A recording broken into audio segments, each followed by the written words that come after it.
Okay, this particular video came up as a result of the kind of debate, or like we were trying to find out how true, how sure is this promises we've been hearing about this benefit you will get in Malta after you finish your program. Okay, I think I will not waste much time because it's more of a gist to like discussion. A quick thank you to let me say thank you to those of you that are my old time subscriber for being there, and I appreciate every comment coming in from you guys.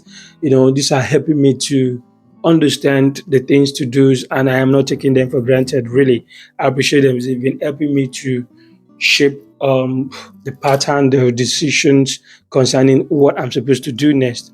And I've been putting some of your, suggestions into practice. And I will tell you for a fact that I've been saying the outcome of this. So I want to say thank you once again.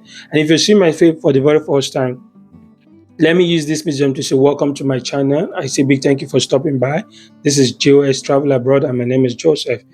Subscribe to my channel to be a member of the community. So whenever I drop a content that would help you make a proper decision concerning your traveling to Malta, you will be the first to be notified. And at the same time, also let me use this opportunity to say, guys, you can support me in different ways. Support me by liking these videos, sharing to people. Dive right into what I want to discuss for today, what the topic of this video is all about. Now, the thing is, why most of us were coming to study here in Malta and right back home, and even for now, I know the previous years, year before, now most of us we really have the same mindset. We got to know that if you're here as a student in Malta, regardless of the program, whether it's a 1 year program or a 3 years program, whether it's on a graduate program or a master program, you are entitled to 70% refund. The get back scheme, the get back schemes policies that is introduced by the government of Malta. They said the way to refund you by the total tuition fee you pay, 70% of the total tuition fee you paid.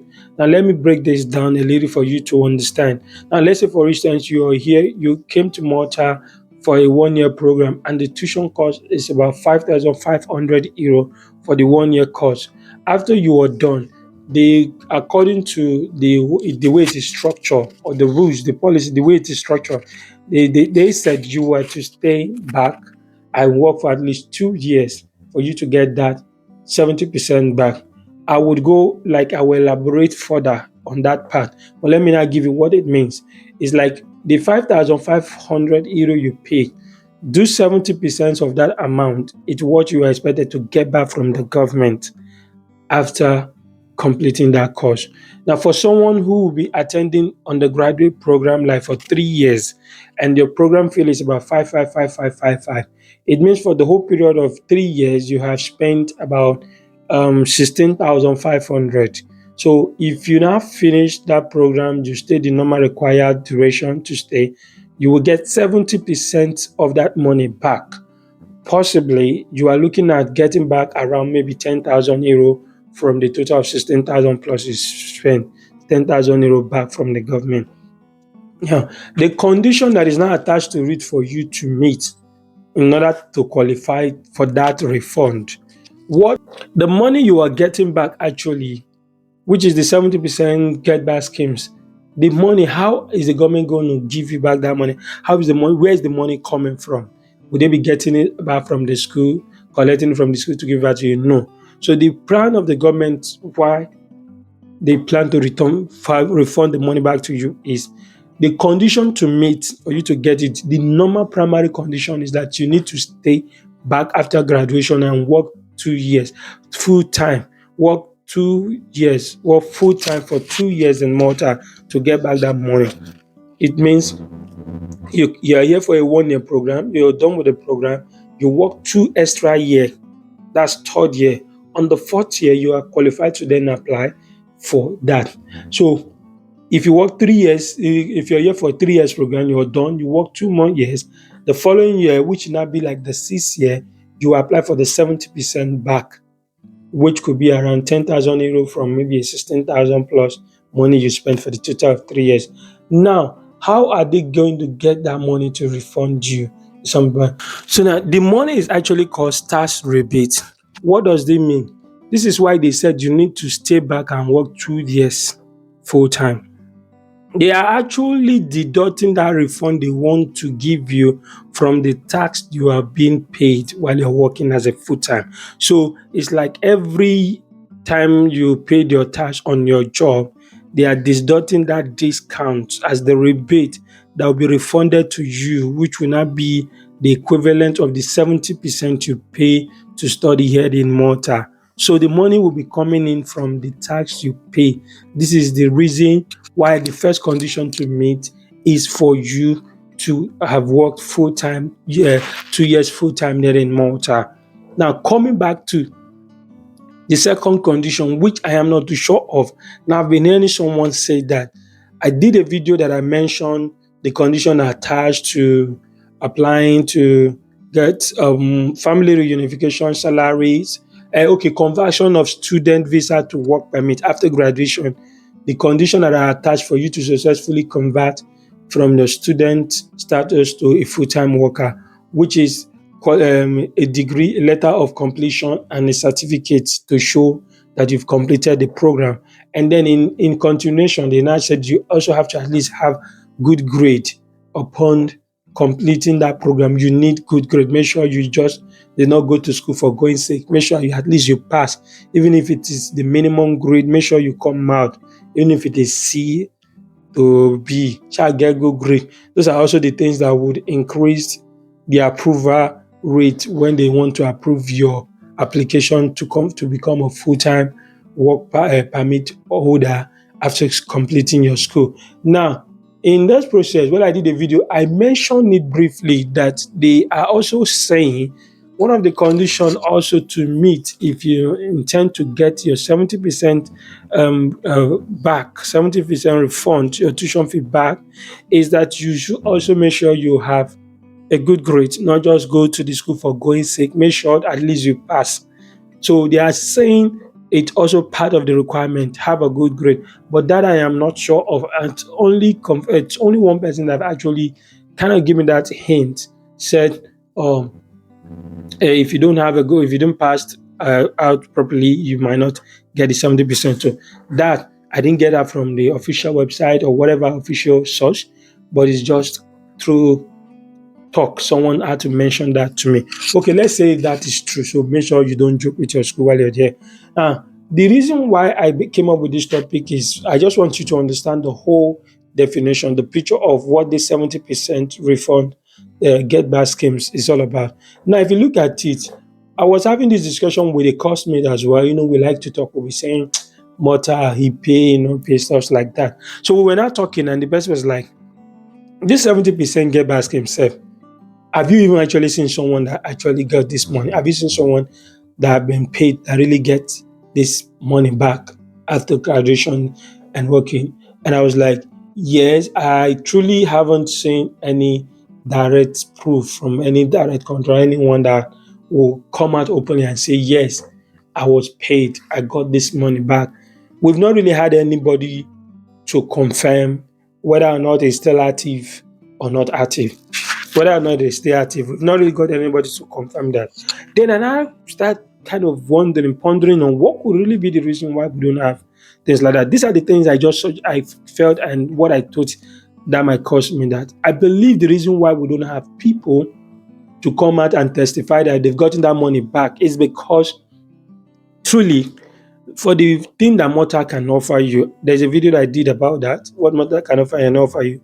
For the fact that Malta is kind of in the center part, in the Mediterranean Sea, and part of the Schengen, a lot of people came here to just run their program and decide to go back. I felt and I read that the reason why we don't actually have people, coming out in numbers to testify that they got this 70% back, it's actually one of two reasons. Now, the first one is that a lot of people do not actually stay that long to wait to the time and get it. Imagine, let's put it this way: you did a 1 year program, you need to work 2 years full time there, and then after 2 years, on the third year of that, you now apply for it. That would be 4 years. A lot of people really don't. I don't think I've not been really see someone who stayed that long after study here in Malta. Because as soon as you're done with your program, Malta kind of seems to open up other options, opportunity to you. And I will be sharing that in my other videos to come. There are reasons why people will not want to stay up to 3 more years. Particularly, you are here for an undergraduate program, you spent 3 years already, and you need to do extra 2 years on the 6 years. Staying up to 6 years in Malta, you feel like, is there any need for you to go? So it's the key thing I feel people are really doing that make them not to get this fund is that a lot of people are probably diverting. Some, maybe once they're done with their masters, it could be easy for them to just apply to visit other countries, like visitor visa to UK, and then they just look for one or two things to do or pursue another programs in UK. Some, they could probably have gathered some money and then they just go straight to pursue maybe a master's in another place, like more probably in Switzerland, or maybe in Republic of Ireland. And so I feel the reason we don't have them is that a lot of people don't stay to that extent of trying to get back. They just ignore it. So that one aspect. And two, for those that are even coming for undergraduate, I can tell you for a fact that I've seen many reasons, many um, students who did not even stay to complete the BSc. Yeah, some would have their reasons. Those are their personal choice, personal decisions. That's their own decision. Because you know you can actually get out in each phase of your program. Like when you're here for an undergraduate program, you can just do 1 year and then get a request for a diploma. Then you get a diploma qualification legally, like legally. That's bailout. You can bail out after 1 year, get a diploma qualification. You can bail out after 2 years and get your HND qualification. Then you can wait till the 3 years and get BSc. So there are tendencies that even most students that are coming from the graduate sometimes don't even stay up to those 3 years phase. Some of them actually kind of bail out and just get the qualification, bail out, get the either the diploma, the HND, and look for something else to do. So there are tendencies, there are cases like that where most of them don't really wait to that, and that's why we've not really been saying that proof. And that's what I believe would be one major reason why we cannot really say for now, for sure, until I'll still be like going, doing the underground research deeply until I can conveniently and comfortably say, yeah, I have a concrete proof. This is someone who'd stay back and did that. Who knows? I might even decide to be the person to just stay back and then get that money. Who knows? Maybe I'll just be the first person to, because I'm actually here for a 3 years program. And for one thing, for me to just go ahead and complete that 3 years program, I might want to collect that my money back. Oh, out of almost 16,000 plus. If I get 10K, it's not a child play. Oh. I'll probably maybe want to get that money back. You get, I might just feel like maybe there's any need for me to stay back, get my money back, and you get. So I'm looking at that possibility to be maybe I want to use myself to prove to you, my subscriber, that it's working. So I'll stay back because of you. I'll get that get back scheme. I'm not promising, no. I'm not promising because I don't even know what could happen. Maybe in the next year, the upper year, I might also see some other things that would make me do switch to and thereabout. I'm just saying. But if you think you want me to stay back to get that 70% get back scheme thing policy. And that would also, you know, the funny part, this thing would not make you like, okay, we will talk about that in my subsequent video. But if you think it's something you really want us to try out, you want me to look for a live evidence, please kindly drop that in the comment section. The more comment I get from people suggesting that, then maybe I'll work towards it. But until then, I have a video that is coming up where I am going to talk more on that. But until then, let me say ciao and thank you for watching.